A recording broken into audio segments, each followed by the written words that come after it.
Welcome back to the Fourth Way Podcast. Today's episode is one which was unplanned, but as the election atmosphere heats up, so does my frustration with Christian politics. So I was actually sort of compelled to create this episode. It was kind of crawling out of my skin. I just had to do it. Now, it might seem a little bit weird to those who know me or who have listened to this podcast before, because I'm not really a big one on voting. And in fact, I'm actually planning on abstaining from this election. And in that sense, I do feel more freed because I'm viewing this election from the outside. And if you've never done that before by choice, like where you really do have concerns and things that you might be more encouraged by than others, you really should try to take a step back one election. And this would really be an ideal election to be able to do that. Because when you do, it was like for the first time in my life, I'm kind of able to see just the frenzy and the fervor and the craziness of it all. Because it doesn't matter which side you look to, everybody's got this agenda that they're just buying into. And if you're a Democrat, you're going to believe the absolute worst things that you hear, and you don't need verification for any of your news. And if you're a Republican, the exact same thing is true. And it's almost like truth has just disappeared. Nothing is true that's bad for my side, and nothing is true that's good for the other side. And it's insane. And this is the first time that I feel like I've actually been able to really step back and see that. And it's I don't know what better word to describe it than insane. So now I still have to struggle with what is true and what isn't, of course. But because I'm not devoted to a party or candidate, and I don't feel like I owe them my allegiance, I can be honest about the bad things on one side without feeling like I'm sacrificing the power of that party. I feel like I'm able to be a lot more objective. And it's just an interesting feeling. It's an interesting feeling to experience, but an interesting thing to observe as well in our society. So then you might be asking, what could get me frustrated if I'm abstaining, if I don't really have a dog in the fight? And it's not in the Christian politics, it's not the politics part that I'm finding the most frustrating right now. It's more the Christian part. And that's because I expect people who are pursuing power and coercive force to be immoral and make moral compromises. I expect that from politicians. That's just par for the course, right? What bothers me isn't that the United States is going to hell in a handbasket as a result of politics. It's that as the world goes to hell, the church is failing to be a distinctive witness to an alternative way. My concern isn't so much the little k kingdom, the nation. My concern is rather the big K kingdom, the purity and witness of the church. Because I believe that it's the church that has the only hope to offer the world. By propping up and supporting the big K kingdom first, it will actually end up being better for the little k kingdom in the long run. And conservatives say this all the time with marriage, right? Don't put your wife first or your spouse first. Don't put your children first. You put God first. And when you do that, it ends up being better for your children and for your spouse. Well, I think the same thing's true of your nation. If you don't put your politician first or your agenda first, but you put God first and integrity first, then you maintain a distinctive witness. And even though you might lose some sort of power in the moment, in the long run, that's what's ultimately best for the nation.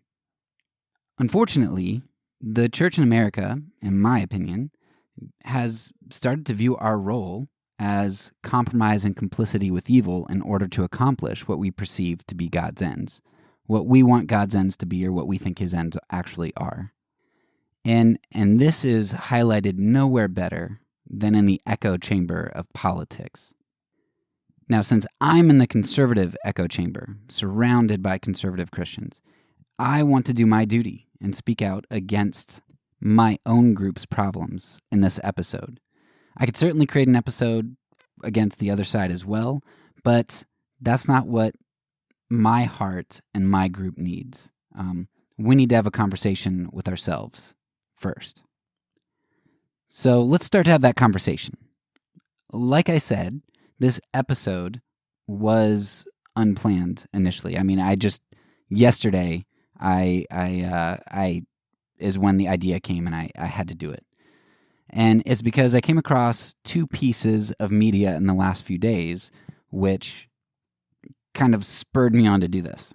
And the first piece of media was Phil Vischer's video on abortion and politics. And Vischer said many of the same things that I said in my abortion series, and then some. I mean, he added a bit. He highlighted the impotence of politics to truly change things, and especially its inability to change hearts. And I think that's a really important point. I'm not going to spend too much time on here, but I will have a lengthy episode at the end of the next season. It's already recorded. I'll have a lengthy episode discussing legislation and what legislation really does and how it's more of a reflection than it is a catalyst towards good. But that's beside the point. I'll put a link to Vischer's video below in the show notes in case you haven't seen it. But that's not what caused me to want to do this episode. So I heard a podcast. I think it was a response in part to Vischer's video. And the podcast is from Wretched Radio. Now, Wretched Radio had Scott Klusendorf on, somebody who I had heard before, and somebody who I've actually drawn a lot from in regard to the anti-abortion position. So some of the things and probably some of the links that I have in the abortion series, you can find Klusendorf's name probably in a number of those there. In this episode, however, Klusendorf is going to connect his anti-abortion position to the importance of one-issue voting. He's going to connect his position to politics. And that's where I'm going to start to have a problem. Now, because I got this link from one of my wife's former apologetics professors, I know that it's going to be making the rounds really quickly, and it's going to encourage a lot of Christians to vote a particular way, or it's going to solidify their confidence in the way that they're already planning on voting. Right? We are in an echo chamber. Now, maybe that echo is good in this regard, and that's for you to decide. However, I want to provide a dissenting voice here and maybe help us to have a conversation that I think is very needed in regard to this one-issue voting thing. So before we get into this, it might be helpful if you stop this episode and listen to the Wretched Radio episode, but I am particularly going to be pulling from the episode around the 23-minute mark, though I will refer to some things that are throughout the rest of the episode as well. But if you want to focus on just one section, it's like, minute 23 to 28 maybe, right before the commercial, I think. I'll try to summarize the portion I'm focusing on. I'll try to summarize that as graciously as I can. I hope I don't misconstrue anything or miss anything, but I'll give it my best shot here in case you don't want to spend an hour to listen to that podcast as well. So in the episode, Klusendorf argues that Christians ought to vote in a manner which limits the most evil and promotes the most good. Because abortion is obviously an egregious evil, and the most egregious evil in terms of what we're voting for, Klusendorf says that the Christian voter is obliged to vote for the pro-life candidate. To not do so would be akin to saying that one would not vote against Hitler and the Holocaust for some minor evils. Like, I wouldn't vote against Hitler, I wouldn't vote for a candidate who was just crass. I'd rather not vote, or I'd rather vote for Hitler because this other guy is crass. And then, as a down-to-earth, intuitive analogy, Klusendorf tells us to imagine that there's a fire and that there are people trapped inside a building. One man standing outside, and he's a really nice guy, at least on the surface, but he doesn't do anything to help the people trapped inside. Or maybe he's even holding a can of gasoline, presumably to pour on the fire. Now, there's a second man standing outside this building that's on fire, and this man is crass, and he decides to run into the burning building to save some people. Now, obviously, the nice guy in the scenario represents Democrats, and the crass one represents President Trump, just in case you weren't clear on who is who there. But Klusendorf asks us which one of those individuals would be moral and which is the individual that we would cheer on. And obviously, you're intended to say, well, the guy who runs in and saves the people, of course, because what connection does his crassness have to do with his willingness to save lives? Klusendorf's arguments have a lot of intuitive force, but there are at least 9 problems I've identified, which I'll break up in this episode into 2 categories, the moral theological, and then more of the just practical factual, just things that I would take issue with. So let's go ahead and begin with the moral theological issues. First, Klusendorf assumes that participation with the system is necessary. And we've talked about this a lot over many different episodes. But those who believe that the ends justify the means, even if they say they don't believe that, people who believe that tend to back themselves and others into false dichotomies. And that's part of the reason this podcast is called The Fourth Way.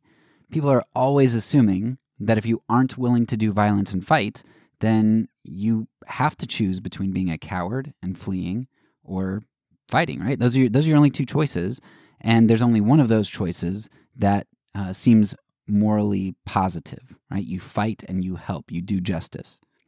Now, such thinking like that limits actions that we have available to us, and it's one of the reasons why things like the Underground Railroad and those helping Jews in Nazi Germany were so few. Well, if I can't fight the Nazi government and kill Germans, what good am I going to do, right? I can't really do anything, so you end up doing nothing. And that's why we need a third way a lot of times, or a fourth way, which is what we try to put forward. Binary thinking often gives you no moral options, and it significantly limits one's perspective and creativity in a lot of situations where you need that third option to do the right thing. And I don't think that this is any less true in Klusendorf's binary thinking on politics. According to him, since we have to choose between a Republican and a Democrat, the choice is obvious for Christians. You pick the one who doesn't want to kill babies. Now, Klusendorf, his moral conclusion might be right if we had to choose in a binary fashion, but we don't have to choose between the 2. We can vote third party, we can write in another name, or we can abstain. And I've defended these ideas in several other episodes before. I know the rebuttals that people are going to try to give to that, and I just disagree and think that most people have never thought about it before because we've been indoctrinated to think a particular way. And most of us, most of the time, are consequentialists, whether we think that we are or not. So I'll put some links to other episodes and resources in the show notes below, and you can follow those links if you'd like, or you can contact me and I'll do my best to give you a personalized answer. But the main thing that's important to know here is that there are more than 2 options, and you should explore the moral weight of other options from those who have thought through the issue. This episode is going to focus mostly on deconstructing the binary, this idea that Klusendorf's choice is really a good thing. And I don't want you to be left with just this gaping hole of like, well, then I'm stuck with choosing immorality or I'm stuck in doing nothing, because I think there's another way. But it's pretty complicated, and you should seek that out. All right. So first, Klusendorf gave us a false binary. The second problem is that Klusendorf's assumption in that he is able to pick and choose what he likes from his platform and take credit only for the good things. What's ironic about this is that Klusendorf knows, he absolutely knows that this isn't true, because he would never let a Christian who votes Democrat get away with doing the same thing. If I voted Democrat as a Christian because I liked their social policies but hated abortion, Klusendorf would say that I can't disassociate abortion from my vote. In fact, isn't that what this whole podcast that he put out is about why you can't vote Democrat as a Christian, why that just doesn't work, because you have to take on abortion, and you can't just say, well, my intent is to vote for this other thing. No, of course. And I agree with Klusendorf's intuitive assumption when he rails against the Democrats, but I disagree that he's able to then dodge his own assumption. I have to take the bad with the good. I'm responsible for the whole package here. And Klusendorf's whole argument relies on pinning abortion to the Democratic platform. So I just can't accept this. It's hypocrisy, in my opinion. And I mean, I'd give Klusendorf the benefit of the doubt. I think he's a great guy, and I don't think he probably sees it. But it's a double standard here.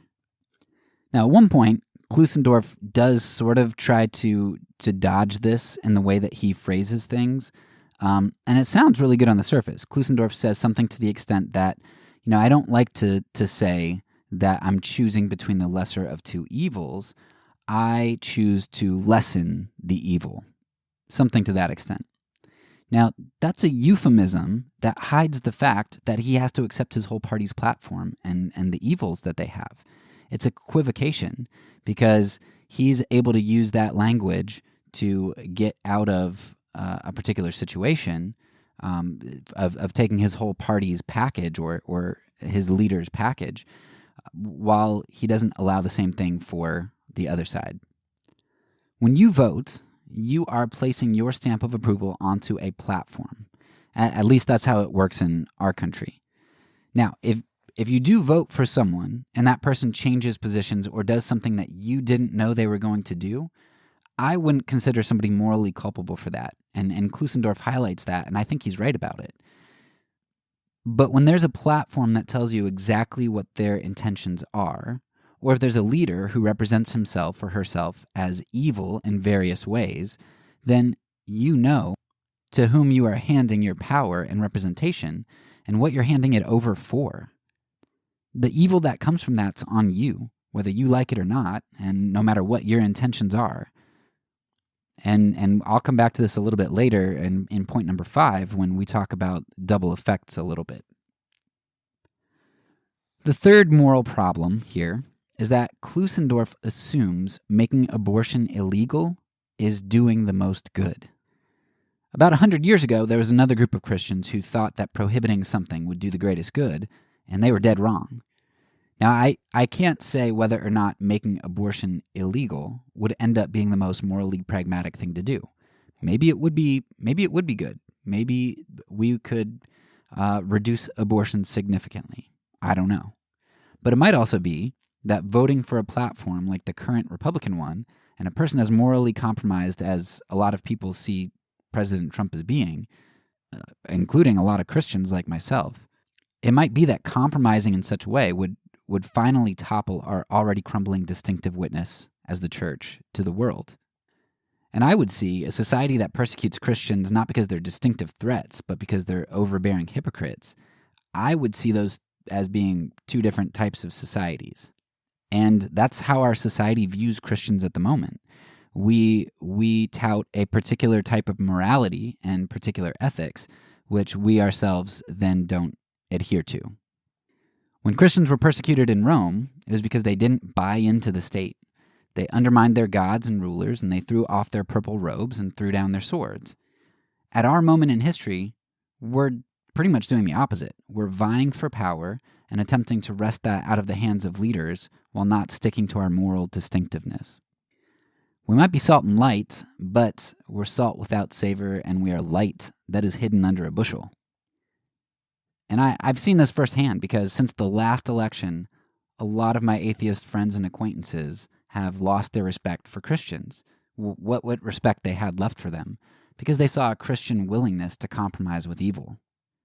Now, in this next election, being pragmatic or consequentialists as we are in our voting, we might get Supreme Court justices and the White House, and maybe abortion will decrease by 12% as is estimated with an overturning of Roe versus Wade. But maybe a bigger question is, what will the religious landscape and the fertility of the soil look like in the U.S. in order to get us that? And what might the backlash be in regard to legislation once the opposition gains control? It's quite possible that abortion laws will come back and be far more liberal than they are now once the opposition gains power. And that's kind of the point. We don't know what the future holds, and we don't know what ramifications our actions have. Yet Klusendorf in this episode is essentially justifying a position based on consequences, even though he says he's not. I would argue that he is.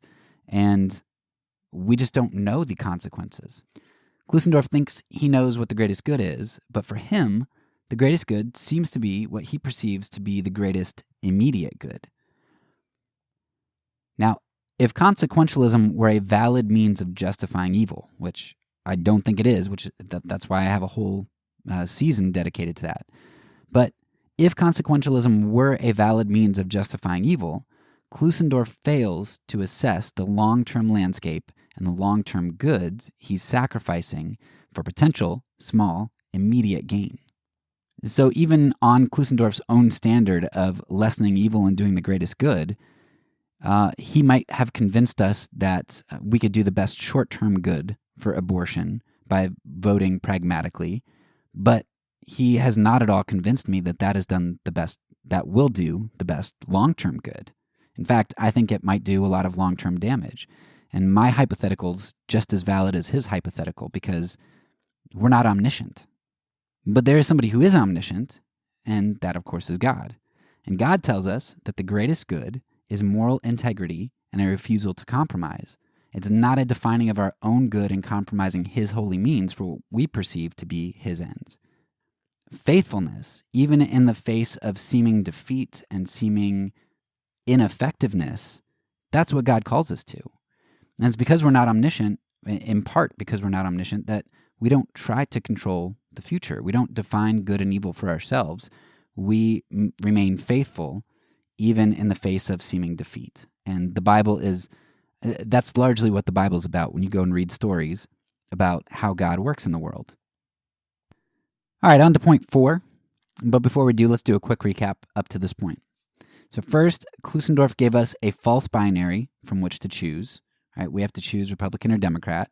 Second, he says the other party is accountable for their whole platform, while he takes only the good incurred by his party.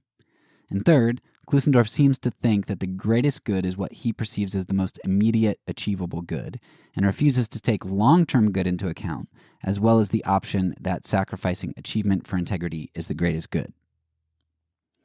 All right, point 4. The fourth problem with Klusendorf's position is that it's inconsistently applied in 2 ways. Now, I do want to emphasize before we start this, I recognize that these do not undermine his intellectual position. But what they do is they undermine the witness and the moral force that comes behind it. Because when you're inconsistent, significantly inconsistent on something, then that's going to create a lot of problems with the moral force of your argument.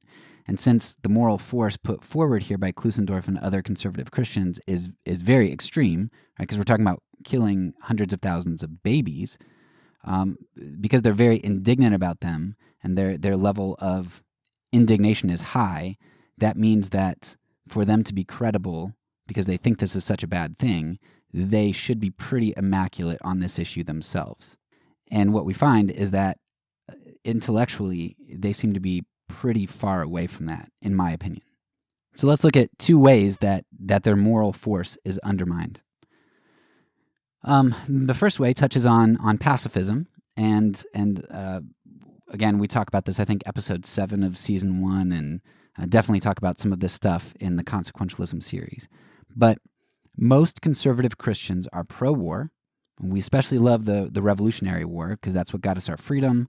We love July 4th. We like the idea of overthrowing dictators. We love the resistance in Nazi Germany, like the French resistance. And we like movies where Nazis are killed. They got justice. They got what was coming. And we bemoan all those German citizens who didn't do the right thing and stand up to the Nazis and kill them and resist or hide Jews. When we watch movies like The Dirty Dozen, we love that Nazis are getting what they deserve. They're getting justice. When we watch videos like Ray Comfort's 180, we bemoan the moral relativism of moderns who would just stand by and watch Jews be killed. And at the same time, we call what's going on in the U.S. with abortion the modern Holocaust. And I agree with that. We are killing many, many, many human beings, more than Hitler killed. And here's what gets me, though. So we were fine with starting a war, in the Revolutionary War, for a small tax levied on us and a deficiency in representation. But we recognize today that Planned Parenthood has been taking tax money from us, and tens of millions of voiceless have been disenfranchised because they've been killed. Yet most of the pro-life community, the anti-abortion community, is content to conclude very strongly that we must do all we can to stop it, but their conclusion is that the biggest thing we can do to stop it, the end of the line, is voting Republican. That's the biggest negative thing we can do, right? Legislation would be negative justice. It's trying to stop somebody from doing a wrong. So voting to the pro-life community is the end of the line. But to vote for a party that appointed 11 of the last 15, and I think soon to be 12 of the last 16 Supreme Court justices, and yet hasn't even come close to overturning Roe, that's not a very pragmatic or successful solution. We've sat back on our vote for 50 years here, and nothing's happened. Now, to me as a pacifist, it makes sense to me that I don't go out and kill somebody. I've got a reason for not trying to take control in that way. Jesus, right? But for many who speak out so indignantly about abortion, and rightfully so, because it is morally reprehensible and unjust, but for those who speak out against it, they tend to be very self-righteous about voting while failing to carry out their logic to self-sacrificial application. And I'm not just talking about the positive justice here, right, of adoption and things. I mean, they think that the Revolutionary War is just, and they prop that up as being great. Yet we have the greatest injustice, a far greater injustice than Nazi Germany, and their killing of 6 million Jews. We've had like 60 million babies be killed over decades. And we think it was just to fight over taxes and representation, yet while we're getting taxed and while people who should be represented are killed, we just say, meh, I have to cast my vote, and that's the most I can do. Now, don't get me wrong. I'm glad that conservative Christians aren't being consistent here. I'm glad that they're not out, most of them. Only extremists are bombing clinics and shooting abortion doctors. I don't think that's a good thing to do, but it's really hard for those who aren't pacifists and those who are avidly anti-abortion and think that we have to do all that we can do because it's an egregious evil. It's the modern Holocaust. It's extremely inconsistent to me that they're not taking violence in their own hands. And there's a lot to flesh out there. You might disagree with me on that. I don't really know how. Which one would you throw out? The Revolutionary War, the illegitimate use of violence, or your comfortable life that keeps you from killing abortion doctors? I don't know. I don't know which one you'd throw out and how you do it, but there's a lot to unpack there, and I have a couple episodes on that you can explore.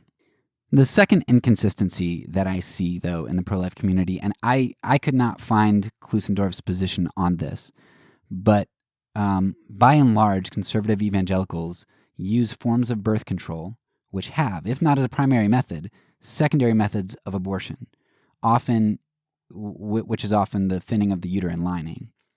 Now, we discovered this a little bit like a year or two into our marriage, and just taking what was the name of the progesterone only pill or something.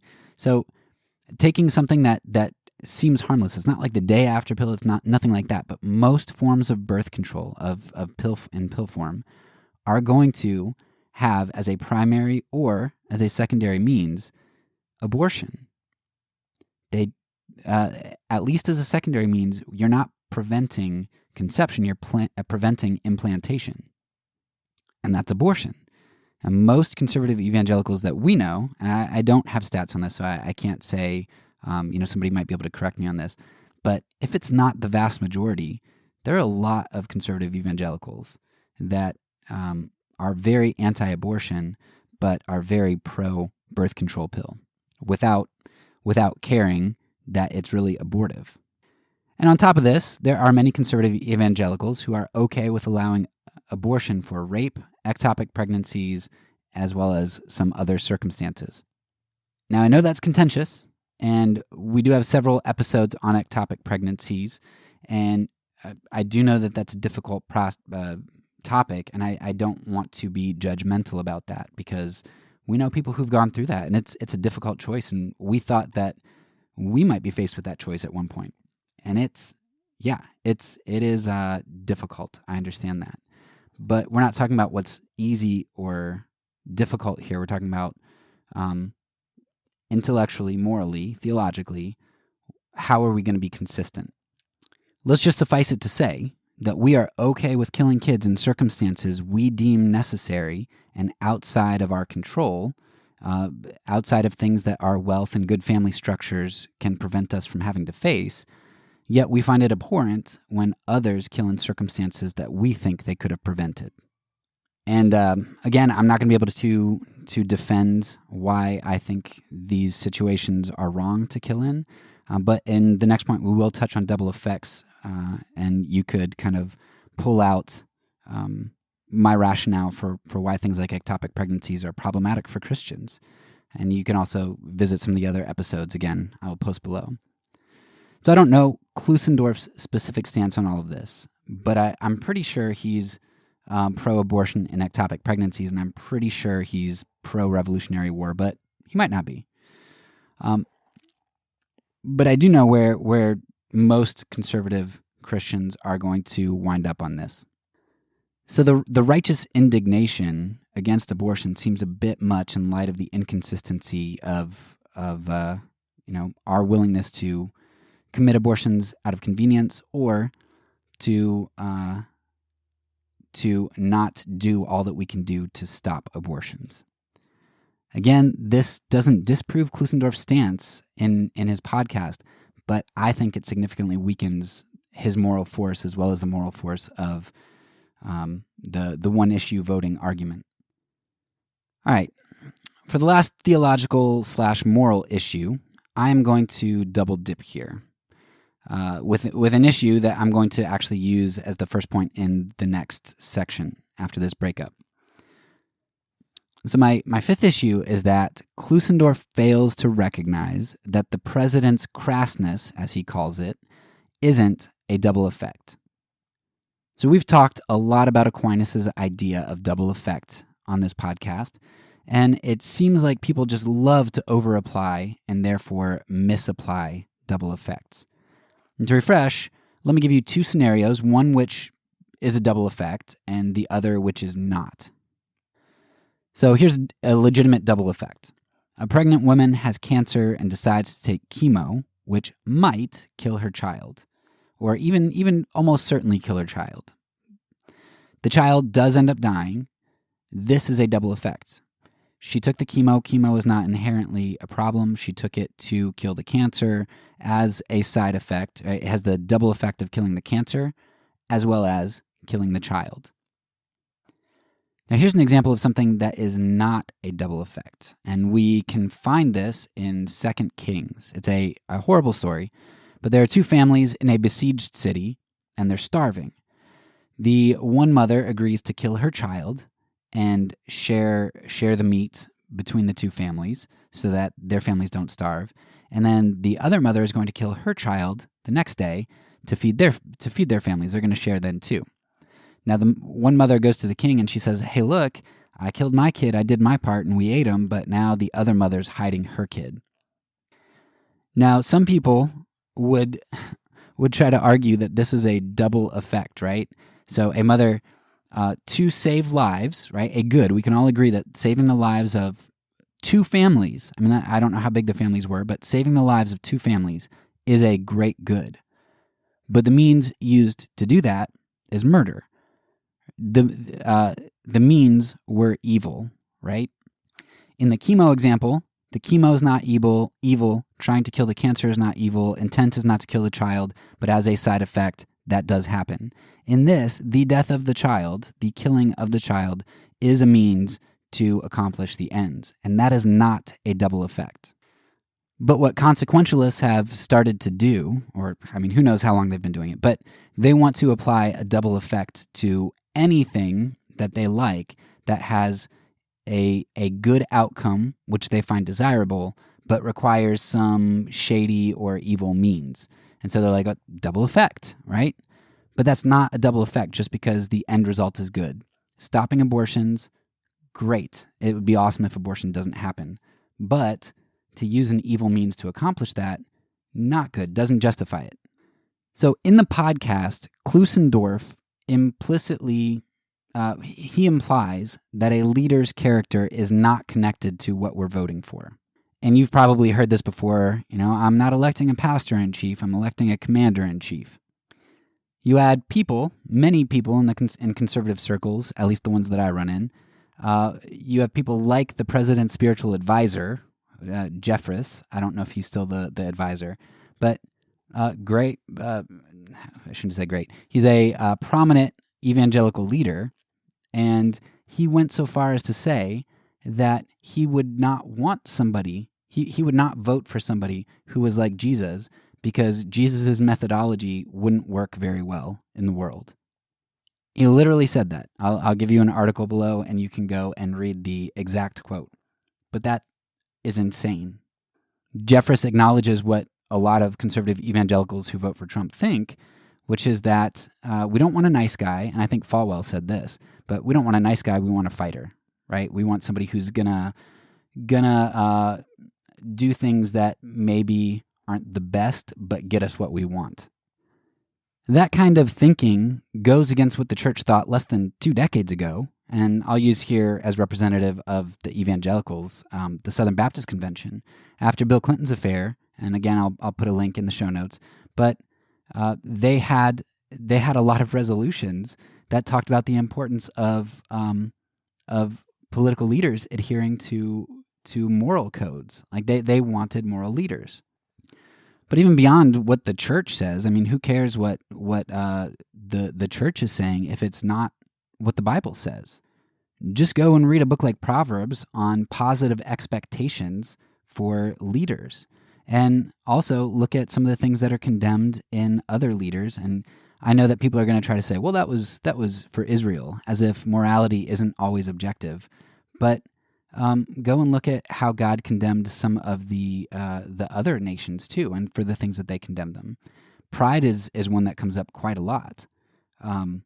But yeah, we do have expectations for our leaders. There are moral expectations on our leaders that we should have as Christians. Leadership and character go hand in hand. So when you vote, you're not merely voting for policies as if policies aren't themselves representations of who crafts them. Character is a core and intrinsic part of the issue, which Jeffress himself recognized and, in my opinion, voiced for the broader conservative community. Just like the mother in 2 Kings couldn't separate the negative of murder from the end result of staying alive, so we have no biblical warrant to separate the morality of a leader from God's approval of them and his withholding of judgment upon them and those that they represent. When someone votes for a platform with clear moral issues or a leader with clear moral deficiencies, that's not a double effect. As Jeffress and many Christians recognize, the main reason they like Trump is because he's not like Jesus. He fights in a way that we think is going to get us what we want, even if that what we want is a good thing that is outside of ourselves, like saving children's lives. The president's moral character displayed prior to an election isn't some secondary problem that rears its head down the road. It's a part of what you're signing on to, especially if you believe in biblical character, biblical leadership, and you recognize the connection between trees and their fruit. Klusendorf wants to divorce moral character from the election, but that's something the church hasn't done until 4 or so years ago, and something that the Bible definitely doesn't do at all. All right, so let's move away from the moral theological issues now and look at what I think are some of the more technical or pragmatic issues. I don't know, they might have some overlap with moral theological, but I don't know, I split them up, so here we go. First, I'll do my double dipping. For the 5th point above, I met Klusendorf where he was, and I used the president's, quote, crassness as our example. However, I think that move by Klusendorf is disingenuous. It's similar to what Grudem does in his article defending the president. So what Grudem ends up doing is he says that the president isn't morally compromised, and then he spends the rest of the article telling us all the positive results we'll get for voting for him. So he pretty much refuses to defend his assertion that the president isn't morally compromised. He just kind of asserts it, and then he uses the legerdemain to insert good things we want to hear, and that will make us make our lives easier and want to vote for him. And I didn't like that. In a somewhat similar move here, Klusendorf sets up a straw man when he implies that those voting against Trump are doing so simply because he's crass, right? No, he's not morally compromised. He's a little crass, maybe. I ask myself, is he really going to boil down the moral issues that so many Christians have with our president and his party as being represented in this word crass? That just seems extremely dismissive to me. Now, whether we're talking about the president's sexual ethic, the lying, inciting anger, the disrespect towards others, his itching ears and refusing to listen to advisors, the nepotism and self-interested deals that he pushes through, etc., list goes on, that's more than being crass. From just what I remember, like when I read through Proverbs and when I think of the Bible in terms of leadership, pride and selfishness are two really big issues for leaders, and they're two of the biggest things that I see in President Trump. Now, maybe that's true of all politicians, but I don't have to defend my vote for another politician because I'm not doing that. But that's a problem. And it's not a problem of being crass. It's just not a fair representation at all to say that or imply that people who don't vote for Trump feel that Trump is disqualified because he's crass. That's extremely dismissive. Second, there is a huge assumption here that Biden is dumping gas on the burning house and that Trump isn't. Now, maybe Trump is running into the house to save kids, but who's to say that on his way out he's not tripping some immigrants and poor people, to get ahead? Morality isn't simply taking the act we think is most important and using that to eclipse all other moral considerations. For many Christians who can't vote for Trump, abortion is important, but it doesn't justify what seems to be non-Christian positions against other significant forms of injustice towards groups that the Bible identifies over and over and over as the oppressed. Biden and Trump might both be pouring gasoline on different houses that are on fire, but I don't think that it's a fair assessment to just say that Biden's out there dumping gas and Trump isn't dumping gas on a different fire. All right, third, Klusendorf not only assumes that Trump isn't dumping gas on a fire or tripping people on his way out, but Klusendorf also assumes that the Democrats are holding gasoline in their can and not water. At one point on the podcast, they even say that Biden, I don't remember the exact quote, but I think they say that Biden wants to kill more babies, like he wants to kill children. Meaning in abortion, like he's going to set up laws so that more can be killed. Like he wants that. Now, I'm sure you could find a Democrat who hates babies, but most Democrats would prefer to reduce abortions despite wanting them to remain legal. There's a lot of this loaded language that goes on in the Wretched episode, and I really don't like it for that reason. It's one reason I really don't like either side of politics, but it's always so loaded and condescending. But, well, and hopefully I avoid that, but, I definitely am not above that. So if I am condescending, please correct me and I will apologize, because sometimes it's hard especially when you're doing an episode like this. A lot of times I write the episodes a while before, like months before or weeks before, and then I go and record them, and that gives me time to kind of settle down, but this is pretty fresh. So please forgive me if my tone has been negative. Anyway, moving on.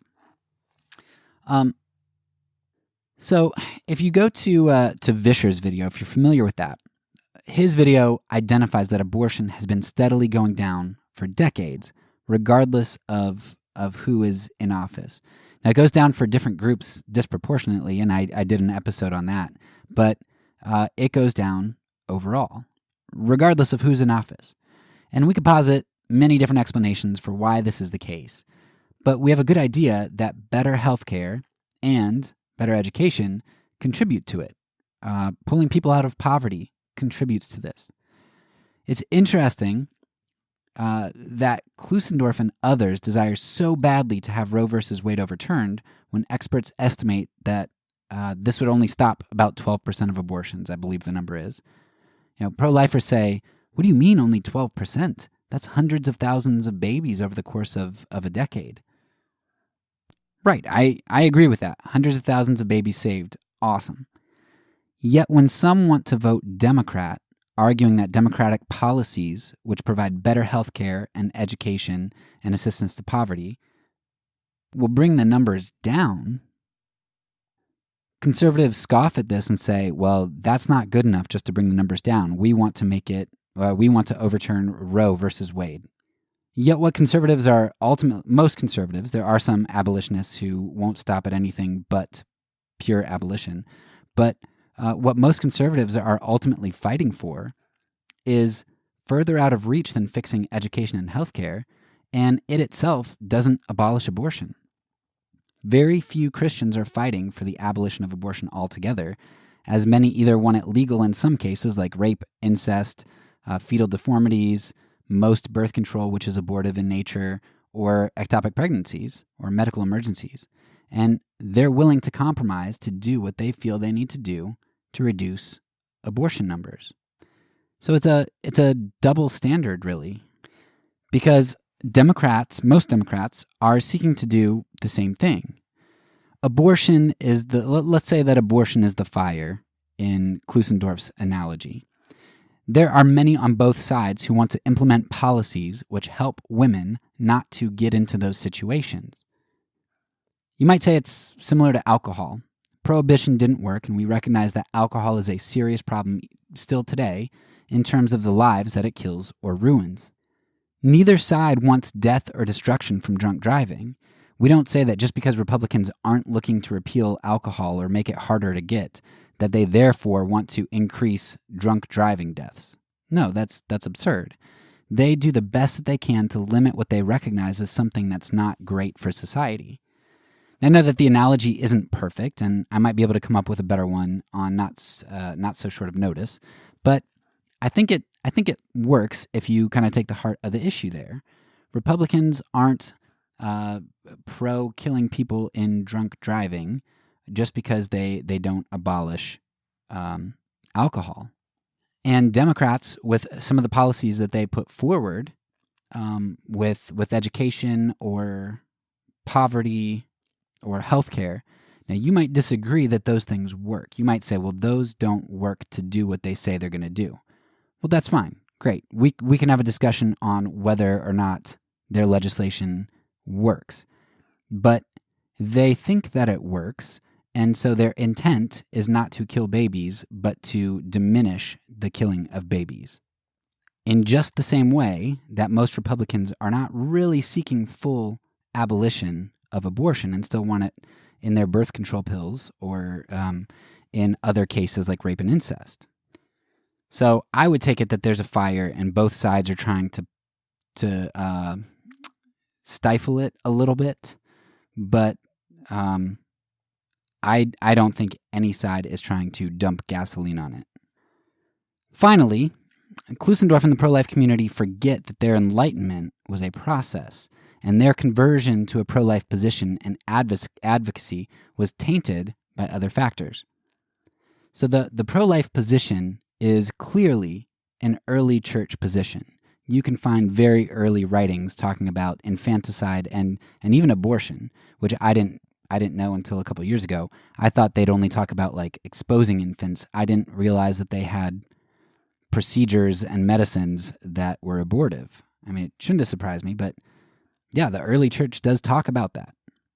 But then again, the early church is also univocal about the death, being against the death penalty and against violence at all. And we don't follow that. So no surprise that at some point a lot of Christians break away from certain teachings. And while the Catholic Church has always been against abortion and birth control, I might add, the Protestant Church in the U.S. has been fairly split on it until something like the 1970s. I mean, you can find Christians from like conservative places like Dallas Theological Seminary who are saying, oh, well, I thought that ensoulment kind of happened later in the development process. Or Christianity Today, which was run by Billy Graham back in the day, they had a forum in the 60s with Christian medical professionals, and they were the medical professionals, as well as a 1971 Southern Baptist Convention prior to Roe versus Wade. They acknowledged, hey, you know what? Abortion's good in some circumstances, and some of the circumstances that they identified were circumstances that the real conservative Christians who are the most vocal against abortion, they'd have significant issues with.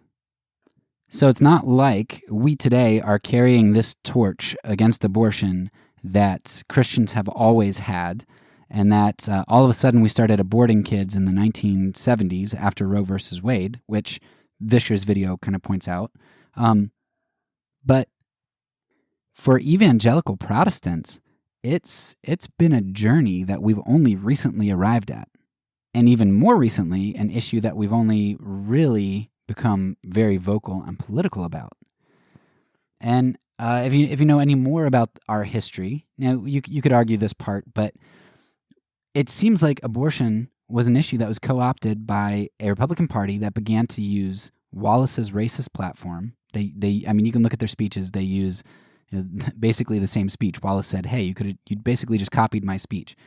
They use coded racial language, and they began to be used by religious leaders who were fighting to keep tax-exempt status alongside of segregation. And you've got Bob Jones University, which only it was like allowed interracial marriage or interracial couples or something at their college in 2000, and that's only because, well, I can't say it's only, but it was influenced by Bush going to visit that college. So race is a really big running theme in the Republican Party around this time. I mean, you got to remember 1960s civil rights and all kinds of turmoil going on, and then the Christian community is pretty split on abortion. They're pretty okay with it, 50-50 maybe, and even those who are against it are okay with it in circumstances that we think would be appalling today. And then all of a sudden, it's like the biggest issue, one vote issue in the world. Now, I'm glad our community got the abortion issue right. We're very right that abortion is wrong. I don't think we're right enough because of some of the situations that we're okay with it, but our community got it right, and I'm thankful that we came around to it.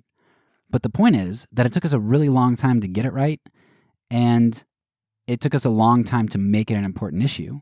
And when we did come around, it wasn't because any new information was added. I mean, heck, the early church 2,000 years ago adhered to, were against abortion. So they knew that it was wrong from day one. Now, we came on board seemingly because those with another agenda used it to manipulate us to buy the whole package. And that's exactly what Klusendorf wants us to do right now. Buy the whole package. They loved one-issue voting because they were able to get other unchristian items in there with it. Now, we act as though we are morally high and mighty today, we who are against abortion. We forget that our history, and we forget the persuasion that it took to get us not only intellectually on board, but to get us passionate about it. Klusendorf and many other conservative pro-lifers act as though the other side is blind, often implying willful blindness, and they demonize them and think that they're basically literally call them Nazis, right? This is the modern-day Holocaust, so they're the Nazis. So be it, but then what about our past with abortion and our ancestors only 1 or 2 generations removed? And what of our willingness to accept the whole package and some of the anti-race, anti-poverty anti-immigrant aspects of it that are reprehensible to God. Now, our history is really ugly, and that doesn't exempt others from doing the right thing now, and we aren't culpable for what our parents did in the past. We don't bear that guilt, but we are responsible to do right with what we've been handed. If nothing else, this knowledge should cause our humility, our tone, and our graciousness to be different than what it so often is. All right, so I think as far as the issues go, that's where I'm at the moment. And this is just an initial response that I made without really being able to sift through everything and dig in and dwell on things for a couple weeks, which is what I usually like to do. Actually, I like to dwell on things for a couple of years, but I wanted to get out a quick response because I think it's important for Christians to sift through before they do go and vote or choose not to vote. I know it's a bird's eye view of some of the issues, but I think I back up a lot of what I said in other episodes and dig into those there. And I can also provide you with more links in the show notes, and if you ever want to contact me, I'd be happy to chat and share some things person to person. In closing, it seems to me that Klusendorf assumes that he is able to morally weigh these issues here accurately, and that he concludes we have to vote for the Republican Party because of the abortion issue. You know, would you vote for a crass man or for Hitler? And if he wants to kind of minimize what's going on here, let me maximize it, because sometimes maximizing things helps you to see what's really going on. You know, I'd ask Klusendorf, if you were in a democracy and you had to vote between Stalin, who killed way more people than Hitler did, or Hitler, who had horrible things, his was probably more torturous overall. Who would you vote for? And I imagine that Klusendorf would say he wouldn't vote for either, because he'd recognize that both candidates were evil, or espoused evil legislation, evil policies. We recognize that when we have two people so clearly evil, we would not want to join ourselves to them. But how many babies' lives have to be taken for you to not vote Democrat? And how many minority lives, poor and immigrants, have to be taken for you not to vote Republican? When you start playing the consequentialist game, you are just playing with degrees of evil. And to think that you can mess with any evil and have that deemed just and good by God, that's a problem. That's not objective morality, that's relativism. That's consequentialism. That being said, I do appreciate Klusendorf. He's been a big influence on me in terms of my understanding of abortion and the arguments against it. I think he is right about how unjust abortion is. However, I don't think that he, along with most conservative American Christians, recognize how abhorrent the political idolatry is that we adhere to, and the political landscape and what we're really getting on board with. It causes the church to lose its distinctive witness. It has us vying for power plays, which ironically is condemned when it comes to racial justice in our society amongst conservative Christians, right? But it's pursued when we talk about abortion. If I talk about race, just preach the gospel. You're a social justice warrior. But when it comes to abortion, vote Republican and let's be activists against abortion. I mean, that's duplicitous. That's a problem. We equivocate on this idea of gospel and the idea of social justice, and it's ugly. It's really ugly, and we don't see it. But unfortunately, people who aren't Christians and people who are leaving the church do see that. Ultimately, my concern isn't whether you vote or not. I think as a Christian, not voting would probably be better, which is why I'm not doing it. But I do get why some people vote certain ways. I'm at least sympathetic with that. But what I am concerned with in this episode is that if you do vote, you should do so with an understanding of how some Christians might be able to vote differently than you, or not vote at all. And hopefully, you have a better understanding that your vote isn't some action that makes you morally better than someone else. you're ascribing to some set of evil.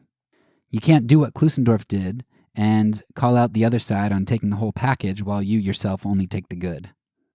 When you vote, you are divesting your power in someone and some party, at least in the case of the United States, which has some egregious moral problems both ways.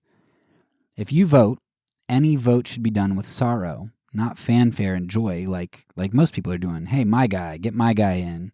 And then putting the voting stickers on that, hey, look, I did something awesome. No. We should be doing our voting, not propping up any particular candidate, but voting with sorrow at our moral landscape. And any candidate who gets into office, whether that's your candidate or the other team's candidate, either candidate should draw just as much scrutiny from you as they do praise, whether it's the candidate you didn't vote for, right? Or the one that you hopefully begrudgingly voted for. A big change in attitude and this feeling, this atmosphere of moral superiority and this consequentialism just needs to go. It's a stain on the church. We need a prophetic voice to call out evil wherever we see it, and we need a priestly distinctiveness whose lives of sacrifice are a sweet aroma to our neighbors whom we seek to draw into the kingdom. Well, that's all for now. So peace, and because I'm a pacifist, when I say it, I mean it.